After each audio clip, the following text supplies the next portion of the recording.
Bonsoir à tous, merci de nous retrouver sur TV Sud pour votre journal local du Gard et de l'Hérault. La colère de Cyril Meunier dans les titres hier après-midi, alors qu'une centaine de familles de gens du voyage veut s'installer sur un terrain communal. Le maire de Latte tente d'inonder le site. Il a été convoqué en préfecture. Des mesures pour sécuriser l'intervention des médecins dans certains quartiers de Nîmes. Le Conseil de l'Ordre, la ville et la préfecture mettent en place un dispositif commun. Deux femmes unies par les liens du mariage, une première en France après l'union civile de Vincent et Bruno Boileau-Autain, un mariage célébré lui aussi en mairie de Montpellier. Et puis en fin de journal, retour sur les journées méditerranéennes des saveurs à Nîmes. Le temps d'un week-end, les allées feuchères et l'esplanade ont été transformées en véritable salon de l'agriculture. Le coup de sang de Cyril Meunier. Hier, en fin d'après-midi, le maire de Latte a tenté de s'opposer à l'occupation d'un terrain municipal par 150 caravanes. Des gens du voyage qui souhaitaient faire étape dans la ville, mais pas sur l'aire de passage aménagé par la mairie, jugée inadaptée. Olivier Roiran. Inonder ce terrain communal de 2,5 hectares pour empêcher 150 caravanes de gens du voyage de s'installer. C'est ce qu'a voulu faire le maire de Latte ce dimanche après-midi. 24 heures plus tard, la colère du premier magistrat de la ville n'est pas retombée. Mais j'inonde le terrain parce qu'ils n'ont pas à rentrer sur un terrain communal ou un terrain privé sans autorisation. Je ne trouve pas choquant de devoir lutter contre des invasions sauvages qui se font parce que, bon, je les ai entendus, amour et paix, amour et paix. Je peux vous dire qu'hier, il n'y avait pas beaucoup d'amour et pas beaucoup de paix. D'ailleurs, je pense que s'il y avait eu que de l'amour et de la paix, le commandant de gendarme, de police ainsi que la préfète ne m'auraient pas mis dans une voiture pour m'extraire du lieu. Ils m'aurait laissé dans l'amour et dans la paix. Et Cyril Meunier n'est pas interpellé, il est conduit en préfecture pour une discussion avec le préfet.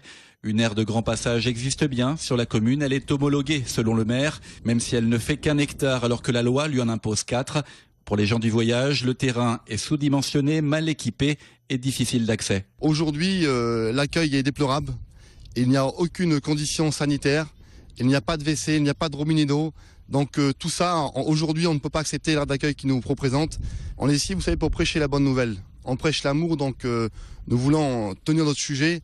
Tout simplement, nous voulons être acceptés simplement une semaine. Et le maire persiste et signe. Pour lui, c'est l'État qui devrait prendre en charge l'accueil des gens du voyage.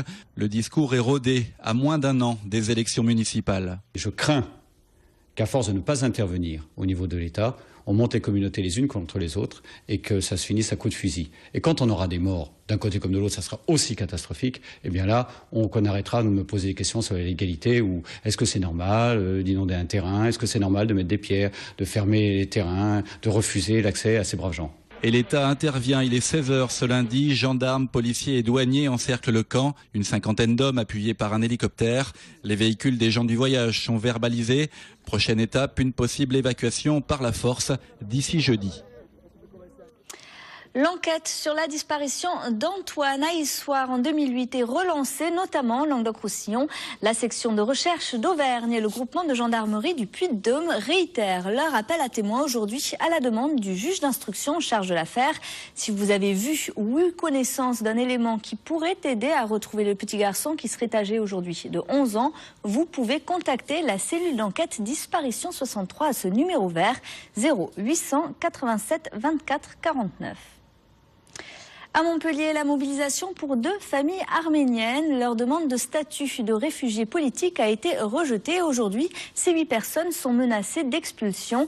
Leurs enfants sont scolarisés à l'école Jules Simon et cet après-midi, ce sont les parents d'élèves qui ont interpellé une nouvelle fois les autorités. Expulsés de leur appartement, logés au jour le jour à l'hôtel, la situation d'Anna, Alexandre, Marina et leurs parents est de plus en plus précaire. Écoutez. Nous allons aux chambres de l'hôtel.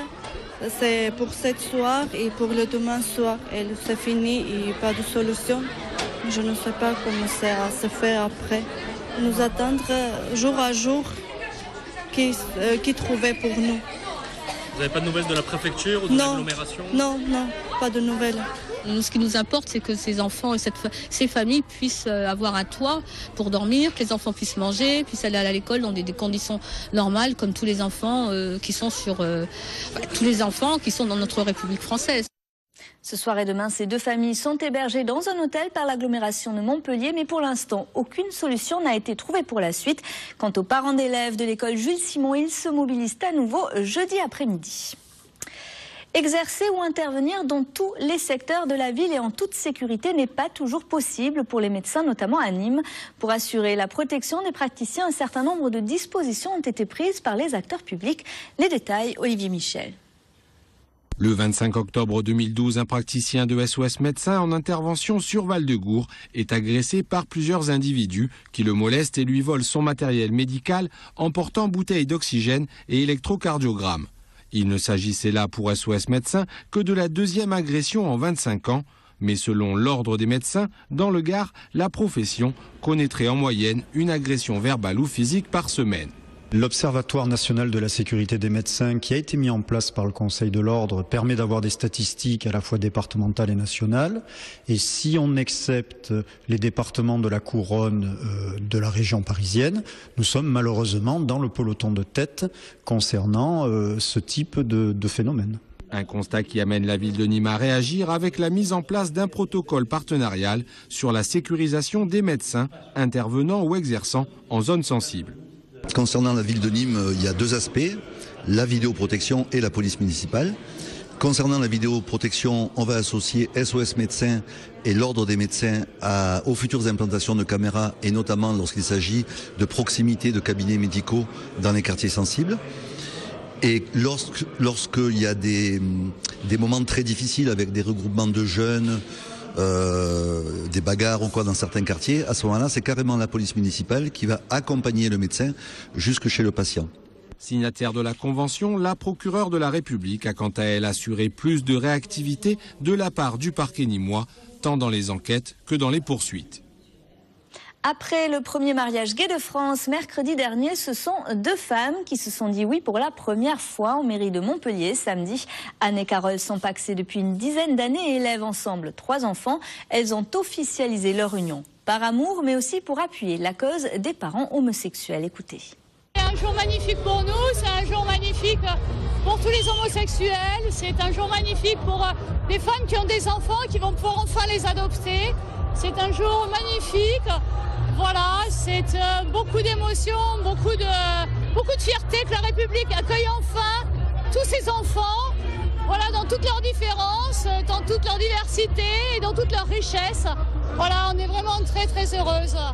Un mariage précédé d'un cortège géant puisqu'il s'est tenu, comme vous avez pu le voir, en marge de la Gay Pride. La 19e édition de la Marche des Fiertés a attiré entre 8 000 et 23 000 personnes selon les sources.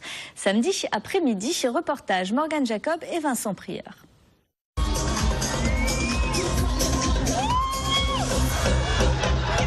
Du soleil, de la musique et des tenues hautes en couleurs, c'était la Gay Pride à Montpellier, 3 jours après le premier mariage homosexuel de France. Une marche des diversités placée sous le signe de la victoire. Et pipi, hurrah, on a gagné! On a gagné! On a gagné! Et on est fiers d'être aujourd'hui là, le 1er juin. Nous sommes là parce que nous sommes contre toutes les discriminations et nous sommes pour la tolérance. Et nous avons été très contents mercredi du premier mariage homosexuel à Montpellier.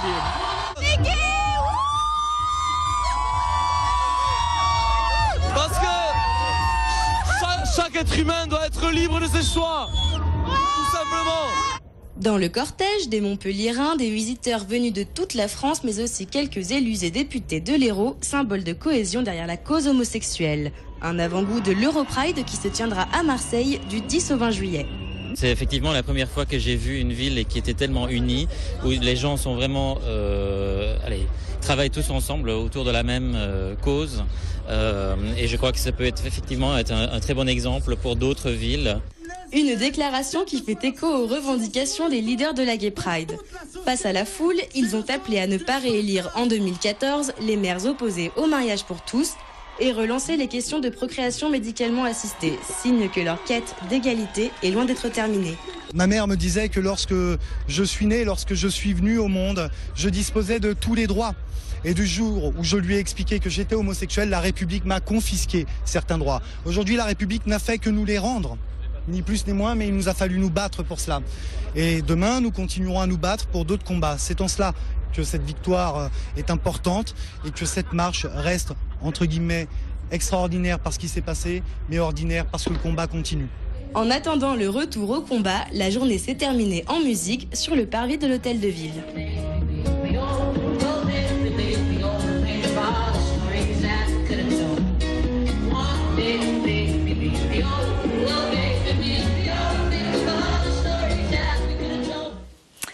Et on passe au sport avec le record battu pour Quito de Pavan. Le navigateur héroltais a traversé la Méditerranée en un jour, 2 h 53 minutes et 30 secondes à bord de son bateau Groupe Belle.